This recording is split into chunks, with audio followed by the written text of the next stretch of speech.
मेरठ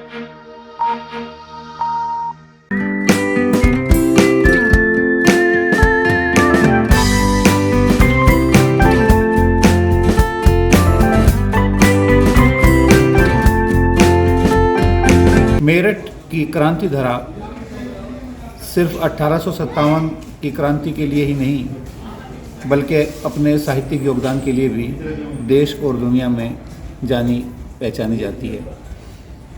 मेरठ ने साहित्य के क्षेत्र में कितना योगदान दिया है, इस अभियान को लेकर चल रहे हैं डॉक्टर विजय पंडित, जो क्रांति धरा साहित्य अकादमी की ओर से पिछले 6 साल से क्रांति धरा मेरठ साहित्य महाकुंभ का आयोजन करते चले आ रहे हैं। इस बार शुक्रवार यानी 24 नवंबर से 3 दिन का एक आयोजन वो शुरू कर रहे हैं, जिसमें देश विदेश के साहित्यकार और उनकी रचनाएं, उनकी पुस्तकें, उनकी चित्रों की प्रदर्शनी यहाँ लगाई जाएगी। आइए इस बारे में विस्तार से बात करते हैं डॉक्टर विजय पंडित से। डॉक्टर साहब, जनवाणी न्यूज़ में आपका स्वागत है। बहुत धन्यवाद आपका। आपके आयोजन जो हो रहा है इसके बारे में थोड़ा प्रकाश आप डालिए। कहाँ किसमें अतिथि आ रहे हैं और ये अभियान कैसे शुरू किया जा रहा है? सन 2017 से ये साहित्यिक कारवां मेरठ में चला है और 2017 से ही अंतर्राष्ट्रीय स्तर का ये 3 दिन का कार्यक्रम लगातार होता रहा है।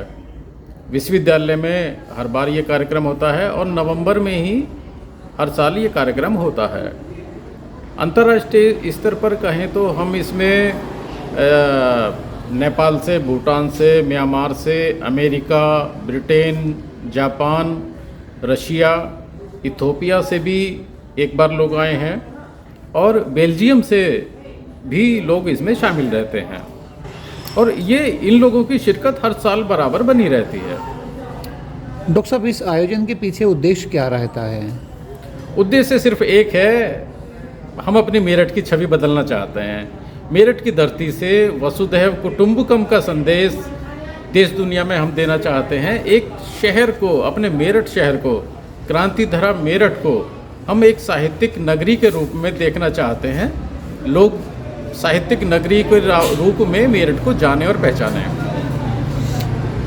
कुछ साहित्य के बारे में भी आप प्रकाश डालिए। कितने देशों के राइटर्स की यहाँ पुस्तकें प्रदर्शित की जाएंगी प्रदर्शनी में? करीब करीब देखा जाए, हम पहले भारत की बात करें तो 16 राज्यों के करीब 250 के करीब लेखक यहाँ उपस्थित रहेंगे और 6 देशों के जो विदेशी अतिथि हमारे साथ में होंगे उनकी भी पुस्तकें यहाँ पे पुस्तक प्रदर्शनी में प्रदर्शित की जाएंगी। ये लोगों तक संदेश पहुँचाने के लिए संस्था की ओर से क्या प्रयास किए जा रहे हैं? देखिए, साहित्यिक दृष्टिकोण से हम देखें तो ये साहित्य का एक मेला है। क्रांति धरा मेरठ साहित्यिक महाकुंभ हम इसे बोलते हैं और महाकुंभ का जहाँ नाम आ जाता है तो फिर तो ये रहता है कि किसी को हम आमंत्रित करने की ज़रूरत नहीं होती। महाकुंभ में लोग स्वेच्छा से शामिल होते हैं और हम यहाँ पर पूरे मेरठ से सभी को आमंत्रित कर रहे हैं, पूरे मेरठ परिक्षेत्र से।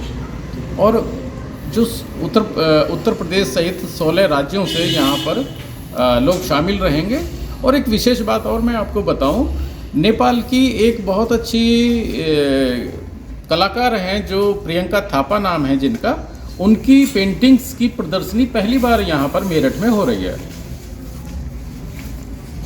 बिल्कुल बिल्कुल, जो मेरठ की साहित्यिक विभूतियाँ रही हैं, जैसे हम बात करें संत गंगादास स्मृति सम्मान पहले भी देते रहे हैं और इस बार भी दिया जा रहा है। और इसके बाद में हम बात करते हैं पंडित मुखराम शर्मा स्मृति सम्मान। मेरठ की एक बहुत बड़ी हस्ती रही हैं, फिल्मों में उनकी पटकथाएं और कहानियाँ बहुत चर्चित रही हैं, उन पे फिल्म बनी है। हम बात करें गीतों के क्षेत्र में जाएं तो भारत भूषण स्मृति सम्मान उनका भी है, एक सम्मान रखा है। शायर हाफिज़ मेरठी एक सम्मान है और एक हमारे बीच से युवा लेखिका चली गई थी एकादशी त्रिपाठी, उनका भी नाम से हमने उनकी स्मृति में भी एक सम्मान रखा है। नहीं, सहयोग की बात करें तो मुझे बड़ा अफसोस होता है कि मेरठ से वो सहयोग हमें नहीं मिल पाता जो हमें विदेशों से मिलता है। हम मेरठ के बजाय ये काम हो रहा है, जैसे हमारी एक सहयोगी संस्था है न्यूयॉर्क की साहित्यिक संस्था है, वहाँ से इंद्रजीत शर्मा जी आ रहे हैं, उनका सहयोग इस आयोजन में है।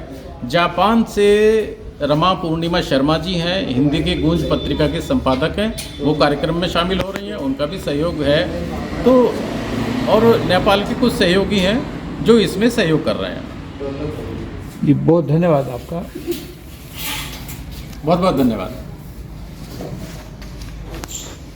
यानी अब हम इंतज़ार करेंगे शुक्रवार सुबह 10 बजे जब ये 3 दिवसीय महाकुंभ शुरू होगा।